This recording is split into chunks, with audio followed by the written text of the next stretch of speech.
Hello and welcome my YouTube channel. इसमें हम आपको NCERT class 10 exercise 7.2 coordinate geometry का क्वेश्चन नंबर 2 बताने जा रही हूँ। क्वेश्चन नंबर 2 है जो बहुत इंपॉर्टेंट है। इस टाइप के क्वेश्चन आती हैं एग्जाम में। क्वेश्चन है find the coordinates of the points of trisection of the segment joining.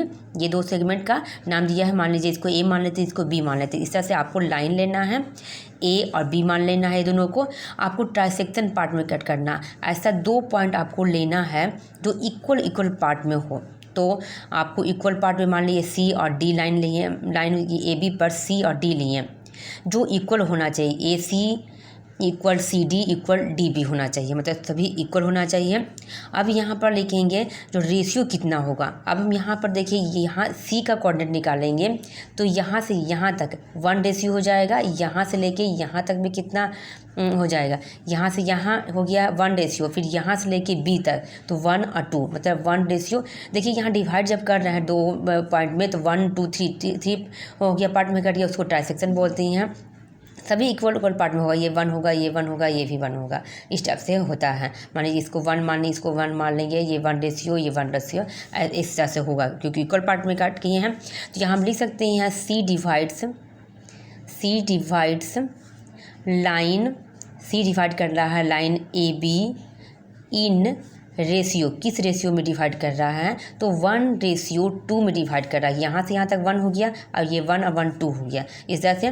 तो सी का कोऑर्डिनेट कितना हो जाएगा, तो सी का कोऑर्डिनेट हम लोग x1 और y1 माने, क्योंकि यहाँ x1 और x2 तो जानते ही हैं, इसको भी हम लोग x1 y1 से मान लिए, x2 y2 से मान लिए, क्योंकि जो हम लोग ये फॉर्मूला लगाते हैं यहाँ पर सी कोऑर्डिनेट निकालने के लिए, तो हम लोग क्या कर देंगे, फॉर्मूला क्या होता है, x = m1 × x2 plus m2 × x1 by m1 plus m2, ये फॉर्मूला होता है। सी कोऑर्डिनेट के लिए हम लोग निकालते हैं। फिर y होता है, यहाँ पर हम लोग इसके लिए निकाल लें, ये x हो जाए, ये y, तो यहाँ पर x1 मान लें, इसको y1 मान लिए हैं, ठीक। ओके, यहाँ पर हो गया m1 × y2 plus m2 × y1 by m1 plus m2, ये यूज करना है, जिसमें से ये m1 ये m2 हो जाएगा। तो यहाँ पर पुट करते हैं, m1 का वैल्यू 1 हो जाएगा, मल्टीप्लाई x2 का वैल्यू -2 है, प्लस हो जाएगी m2 का वैल्यू 2 हो गया, मल्टीप्लाई x1 का वैल्यू 4 है, ठीक है, यहाँ पर 2 है -2 बाई यहाँ पर m1 प्लस m1 है और m2 2 है, ठीक है। तो यहाँ पर देखिए -2 है तो 2 1 जा -2 हो जाएगा, प्लस 2 4 जा 8 बाई 2 और 1 3, 8 में से 2 जाएगा, कितना हो जाएगा 6/3, तो 3 2 जा 6 हो जाएगा। तो यहाँ x1 का वैल्यू कितना आ गया, 2 आया।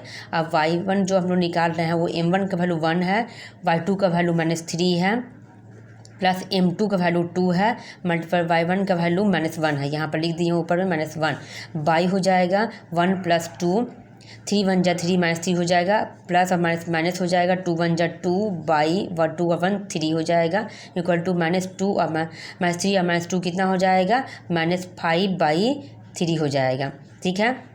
यहाँ पर ठीक इतने ही है ना, यहाँ पर कितना दिया हुआ -3 है और यहाँ पर है -1, ठीक है, यहाँ पर 2 m2 m1 m2, ठीक है। यहाँ पर तो यहाँ सी का जो कोऑर्डिनेट आया वो क्या आया, 2 और -5/3। अब हम लोग को लेना है डी के लिए, लिखेंगे D divides line A be in किस रेशियो में डिवाइड कर रहा है, तो देखिए यहाँ से यहाँ तक 2 हो जाएगा, 1 1 2 हो जाएगा, 2:1 और यहाँ से लेके यहाँ तक 1 हो जाएगा। तो इसमें भी हम लोग x2 मान रहे हैं, तो x2 इक्वल टू क्या होता है, m1 × x2।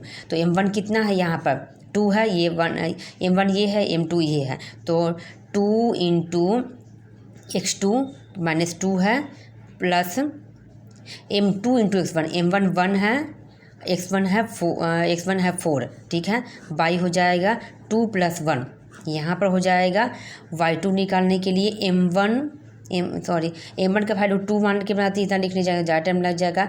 m1 × y2 कितना है, -3 है, प्लस m2 × y1, m2 1 है, y1 कितना है, -1 है, ठीक है।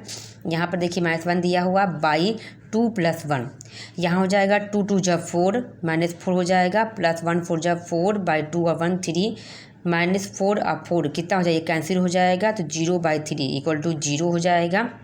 यहाँ पर y2 का वैल्यू कितना आ जाएगा, 2 और 1 3 नीचे में हो जाएगा, 3 2 जा 6 -6 हो जाएगा क्योंकि माइनस में है। और यहाँ प्लस माइनस माइनस हो जाता है।